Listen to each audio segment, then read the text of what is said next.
आपण बघत आहात AKP न्यूज मराठी, आपला आवाज आपली ताकद। सबस्क्राइब करा, शेअर करा, लाईक करा। AKP news Marathi. मालेगाव शहरातील मोटरसायकल चोरीबाबतचा तपास करीत असताना गोपनीय माहितीच्या आधारे झहीर अहमद अब्दुल मजीद या अट्टर मोटरसायकल चोरट्यास ताब्यात घेत विचारपूस केली असता त्याने त्याचा साथीदार इम्रान याने मालेगाव, नांदगाव, चांदवड येथून चोरी केल्याची कबुली दिली। तसेच ग्रामीण गुन्हे शाखेने 80,000 रुपये किमतीची डिस्कवर, डिलक्स, स्प्लेंडर या 3 मोटरसायकली हस्तगत केल्या।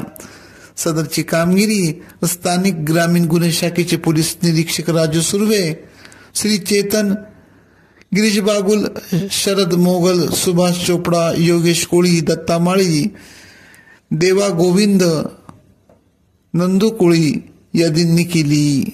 AKP न्यूज साठी ब्युरो चीफ अनवर खान पठाण, नासिक।